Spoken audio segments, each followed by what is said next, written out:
Saudara-saudari yang terkasih dalam Kristus, pada hari Minggu Prapaskah yang kelima ini kita mendengar bacaan pertama dari kitab Yeremia bab 31 ayat 31 sampai 34 yang berbicara tentang Allah yang mengikat perjanjian baru dan tidak lagi mengingat dosa orang Israel. Dan pada bacaan kedua diambil dari kitab Ibrani bab 5 ayat 7 sampai 9 yang berbicara tentang Kristus yang taat dan menjadi pokok keselamatan yang abadi. Dan pada bacaan Injil diambil dari Injil Yohanes bab 12 ayat 20 sampai 33 yang berbicara tentang gandum yang jatuh ke tanah, mati dan menghasilkan buah.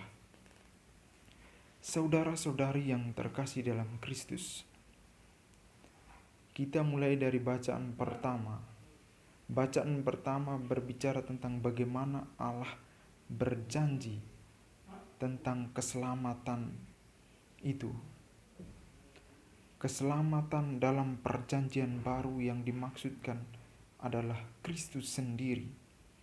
Yesus yang diutus oleh Bapa sebagai perencana itu untuk menebus dosa-dosa kita semua, termasuk dosa orang Israel. Saudara-saudari yang terkasih, Allah tidak pernah mengabaikan janjinya atau tidak pernah mengingkari janjinya, karena Ia dengan sungguh-sungguh melakukan dan menepati janjinya itu. Hanya soal prosesnya lama dan panjang, sehingga orang Israel bersungut-sungut dan tidak sabar, sehingga dalam bersungut-sungut dan tidak sabar itu selalu banyak godaan yang membuat mereka berpaling dari Allah dan tidak percaya kepada Allah, bahkan ragu-ragu akan perjanjian itu. Tetapi Allah tidak pernah mengabaikan cintanya. Ia selalu mencintai umatnya, khususnya umat Israel, dan Ia memberikan atau menepati janjinya itu, yaitu Ia mengutus putranya yang tunggal untuk menyelamatkan manusia. Dan poin yang kedua dari bacaan yang kedua yaitu berkaitan dengan ketaatan Yesus. Yesus yang adalah pemenuhan dari janji di dalam perjanjian lama. Kalau perjanjian baru sebagai pemenuhan janji, yaitu Yesus sendiri, Ia taat sampai mati untuk menebus dosa-dosa kita. Dikatakan tadi bahwa Yesus sebagai penyelamat yang abadi. Artinya bahwa tidak ada penyelamat yang lain selain Yesus. Yesus adalah penyelamat yang abadi.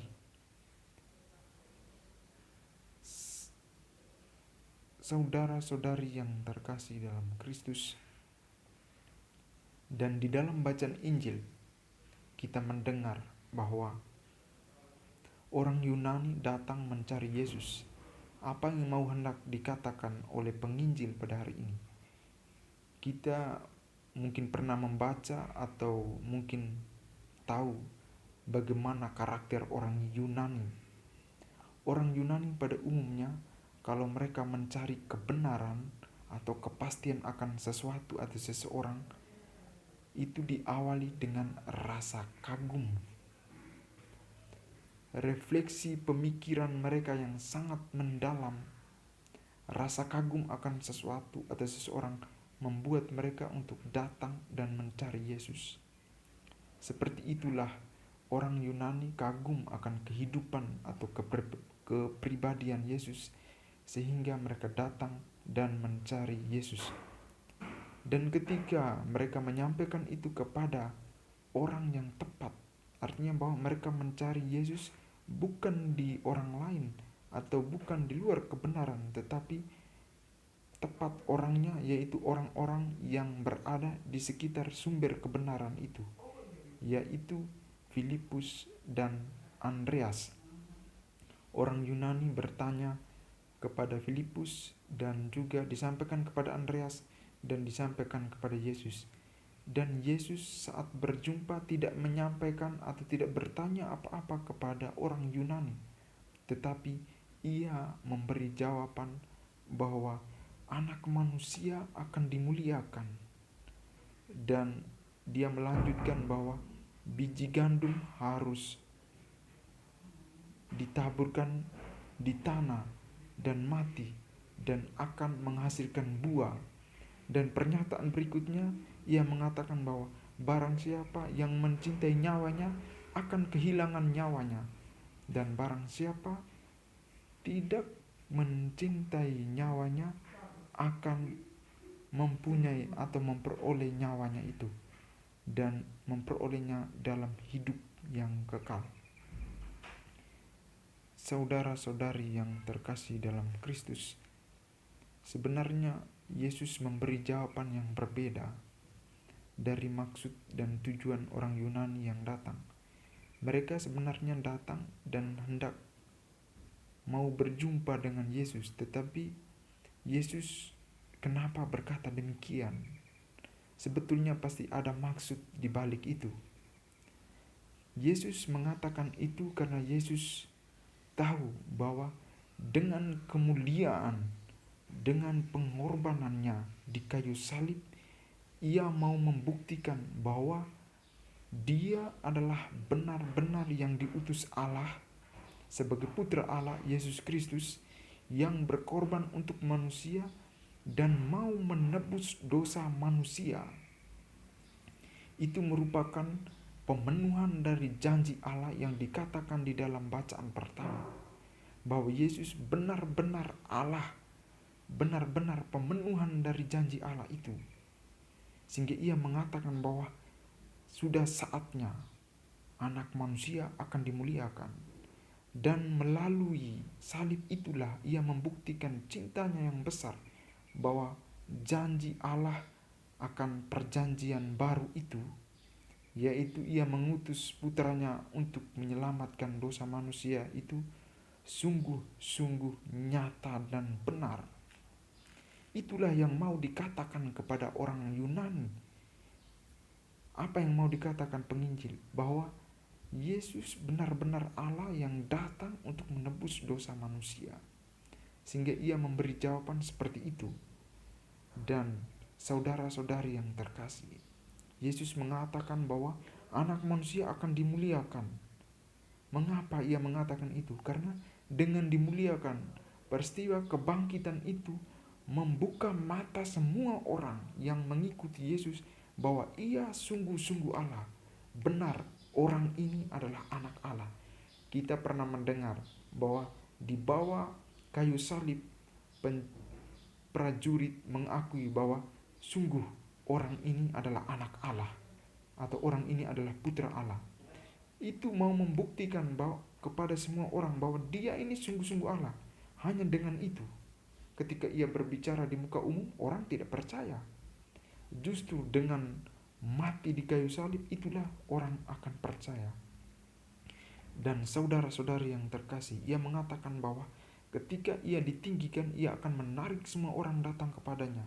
Dan memang benar, pembuktian dengan mati di kayu salib dan dibangkitkan, mengalami kemuliaan di surga, menunjukkan benar bahwa orang banyak akan mengikuti dia. Dan kita melihat sendiri berapa jumlah orang Katolik, berapa jumlah orang Kristen yang percaya kepada Yesus di dunia ini.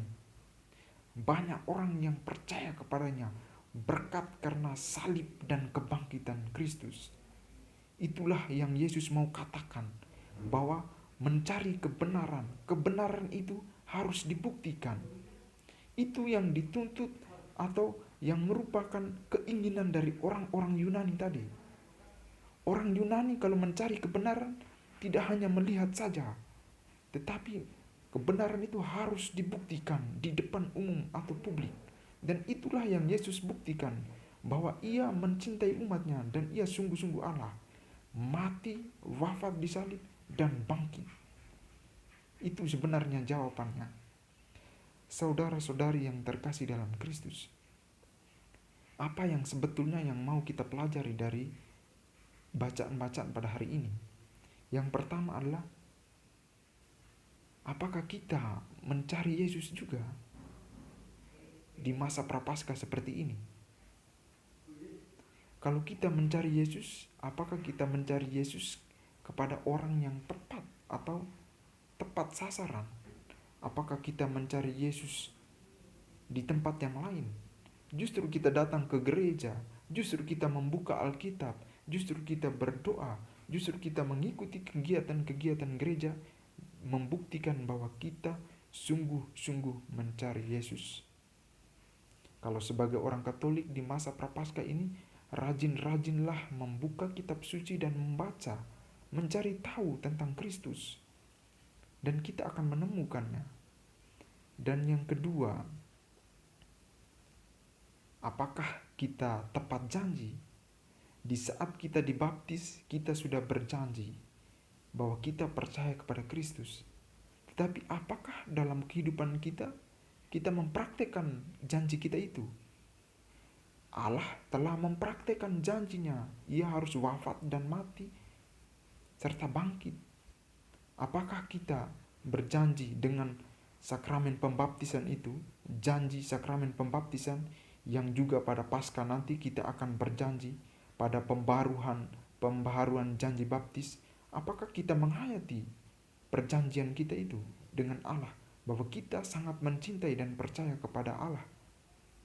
Kita harus membuktikan dalam kehidupan kita setiap hari. Dan yang ketiga adalah, apakah kita taat? Kalau kita taat, maka kita selalu berpegang teguh pada Kristus. Kita harus belajar dari Kristus yang taat. Kita harus taat kepada kehendak Allah. Dan yang keempat, pesannya bagi kita yaitu kita harus berkorban. Seperti Kristus, gandum harus mati untuk menghasilkan buah. Dalam kehidupan kita untuk menghasilkan sesuatu, kita tidak duduk diam. Di masa Prapaskah ini alangkah baiknya kita mempunyai amal kasih, doa dan lain sebagainya. Justru itu menghasilkan sesuatu. Misalnya kita mempunyai uang dan kita simpan saja, tidak menghasilkan sesuatu. Tetapi kita memberi orang yang susah, mungkin saja orang yang tadinya akan mati kelaparan, karena kita memberi uang dia bisa hidup, membuahkan sesuatu, mengorbankan sesuatu. Saudara-saudari yang terkasih, apakah kita sudah mengorbankan hal yang istimewa dari hidup kita untuk Tuhan? Buktikan bahwa kita mencintai Kristus, berjanji kepada Kristus untuk percaya kepadanya. Kita harus berkorban. Cinta itu harus dibuktikan dengan berkorban. Orang kalau sudah menikah, kalau hidup biasa-biasa saja, itu bukan suami istri. Tetapi harus berkorban.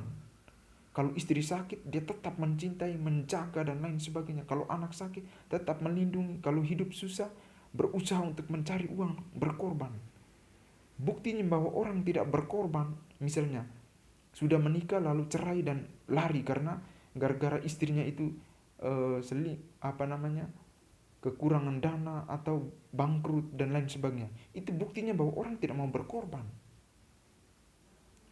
Justru Allah dalam hati kita selalu berbuat dosa, bersungut-sungut seperti orang Israel. Ia selalu mencintai kita. Itulah janji Allah yang sangat luar biasa untuk kita. Dan ia taat akan janjinya itu dan menepati janjinya itu dengan berkorban. Ia membuktikan bahwa cintanya untuk kita. Saudara-saudari yang terkasih dalam Kristus, semoga renungan hari ini berguna bagi kita. Dan sebentar lagi kita akan memasuki masa Paskah, masa Minggu Pekan Suci. Maka kita bertobat, percaya kepada Kristus, maka kita akan selamat. Semoga Tuhan memberkati kita. Amin.